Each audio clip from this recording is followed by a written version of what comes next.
Hello दोस्तों, स्वागत है आपका इंग्लिश विद रुचि में। तो कल की क्लास में हमने क्या डिस्कस किया था? कल की क्लास में हमने डिस्कस किया था टाइप्स ऑफ एडवर्ब। एडवर्ब के हमने कल adverb of time, adverb of place और एडवर्ब ऑफ मैनर, ये 3 टाइप्स हमने कल डिस्कस कर लिए थे।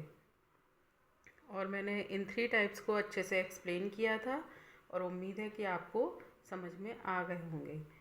बट एक चीज़ और है इन तीनों टाइप्स में कि अगर मान लीजिए किसी सेंटेंस में ये तीनों टाइप्स एक साथ आते हैं, adverb of time, adverb of manner और एडवर्ब ऑफ प्लेस एक साथ आ जाते हैं, तो फिर इनकी पोजीशन कैसे हम डिसाइड करेंगे कि हमको पहले एडवर्ब ऑफ टाइम रखना है, एडवर्ब ऑफ मैनर रखना है, एडवर्ब ऑफ प्लेस रखना है।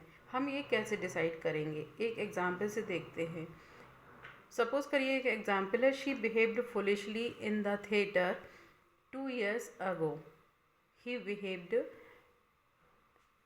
She behaved foolishly in the theatre 2 years ago। तो ये सेंटेंस में तीनों एडवर्ब्स के टाइप्स आ रहे हैं। शी बिहेव्ड फुलिशली, फुलिशली क्या है? Adverb of manner. In the theatre, adverb of place. 2 years ago, ये क्या है? Adverb of time. तो इसको हमने कैसे डिसाइड किया है? हम इसको ऐसे भी तो लिख सकते थे, she behaved in the theatre foolishly 2 years ago, या she behaved 2 years ago foolishly in the theatre, ऐसे भी लिख सकते थे। पर हमने ये कैसे डिसाइड किया कि पहले हमको फुलिशली लिखना है, इन द थिएटर लिखना है, फिर हमको 2 years ago लिखना है? तो इसके लिए एक फॉर्मूला है MPT। बिल्कुल अपने माइंड में फिट कर लीजिए। इसके लिए एक फॉर्मूले का यूज़ करते हैं MPT। M means manner, P means place और T मीन्स टाइम। तो पहले मैनर आएगा, फिर टाइम आएगा, फिर प्लेस आएगा। किसी भी सेंटेंस में जब तीनों एडवर्ब होते हैं तो ये इसी सीक्वेंस में हम रखते हैं, M manner, P place, then T time. ठीक है। अब आपको कभी भी कोई भी कन्फ्यूज़न नहीं होगा। अगर इस तरह के सेंटेंस आते हैं करेक्ट द सेंटेंस करने के लिए, तो आप इसी फॉर्मूले का यूज़ करेंगे, MPT। बहुत ही इजी सी ट्रिक है, आसानी से हमको आपको याद रह सकती है। ठीक है। MPT manner, place and then time. अब ये हमारा नेक्स्ट जो टाइप है वो है adverb of frequency. Adverb of frequency, जैसा कि नाम से ही पता चल रहा है, इसमें हमको क्या पता चलता है? फ्रीक्वेंसी, कितनी बार का आंसर मिलता है। जैसे we always go for shopping on Sunday. We always go for shopping on Sunday. तो यहाँ पर ऑलवेज क्या है? एडवर्ब ऑफ फ्रीक्वेंसी, टाइम का पता चल रहा है। They should take medicine on Sunday. They should take medicine on Sunday क्या है? Adverb of frequency.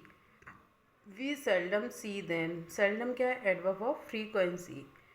बस अगर इसमें पोजीशन कैसे डिसाइड करेंगे? कहीं तो we always go for shopping आ रहा है, ठीक है, कहीं तो पहले आ रहा है, कहीं तो बाद में आ रहा है। तो हमको ये कैसे डिसाइड करना है? एडवर्ब ऑफ फ्रीक्वेंसी की पोजीशन हम कैसे डिसाइड करते हैं? अगर डेफिनेट टाइम है तो वो टाइम लास्ट में आएगा। अगर टाइम डेफिनेट है तो वो टाइम लास्ट में आता है। अगर इनडेफिनेट टाइम है तो वो मेन वर्ब से पहले आता है। मेन वर्ब, अब सबको क्लियर है मेन वर्ब क्या होती है? अगर इनडेफिनेट टाइम है तो वो मेन वर्ब से पहले आता है, और इनडेफिनेट टाइम है तो वो लास्ट में आएगा। ये एडवर्ब ऑफ फ्रीक्वेंसी की पोजीशन को हम इस तरह से डिसाइड करते हैं। ठीक है। अब आगे बढ़ते हैं, एडवर्ब ऑफ डिग्री।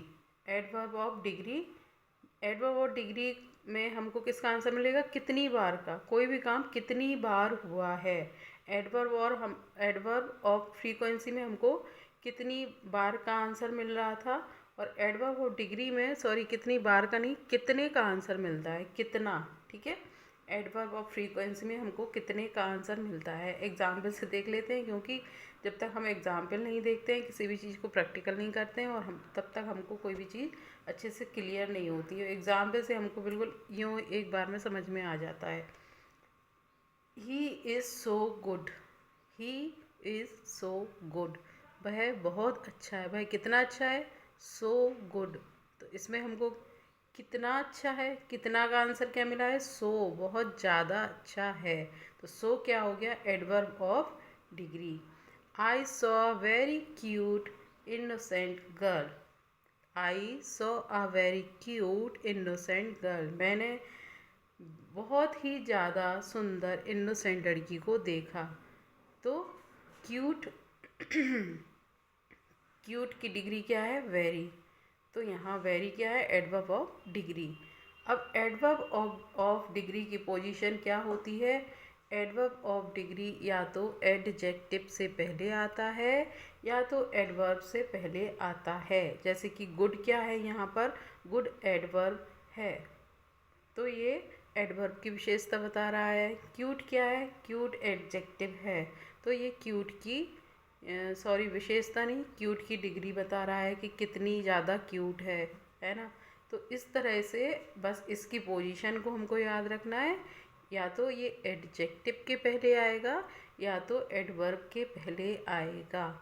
इस तरह से अगर हमको फाइंड आउट करने को आता है तो जो एडजेक्टिव या एडवर्ब के पहले है हम फटाफट से फाइंड आउट कर लेंगे कि ये एडवर्ब कौन सी एडवर्ब है? Adverb of frequency. ठीक है, अब ये कुछ एडवर्ब ऑफ फ्रीक्वेंसी के एग्जाम्पल हैं। Extremely, quite, just, almost, very, too, enough, so as. ये कुछ एग्जाम्पल हैं जो एडवर्ब ऑफ डिग्री की तरह हम किसी भी सेंटेंस में यूज़ करते हैं। अब यहाँ पर हमारा एडवर्ब्स, टाइप्स ऑफ एडवर्ब्स ख़त्म हो जाता है। ये वाला चैप्टर हमारा ख़त्म हो जाता है। आज इसका लास्ट डे था एडवर्ब का, टाइप्स ऑफ एडवर्ब का आज लास्ट डे था। अगर आपको अभी भी कोई भी एडवर्ब में थोड़ा सा भी कन्फ्यूज़न है तो आप कमेंट करिए, मैं आपको फिर से कोशिश करूँगी फिर से दोबारा से एक्सप्लेन करने की, और अच्छे से मैं आप लोगों के डाउट्स क्लियर कर पाऊँ, मैं कोशिश करूँगी आगे। इसके बाद हमारा नेक्स्ट जो पार्ट्स ऑफ स्पीच में, अभी पार्ट्स ऑफ स्पीच का सेशन चल रहा है, वो अभी ख़त्म नहीं हुआ है। इसके बाद जो नेक्स्ट आएगा हम कल उसको क्लास में डिस्कस करेंगे। तब तक के लिए बाय, मिलते हैं नेक्स्ट क्लास में।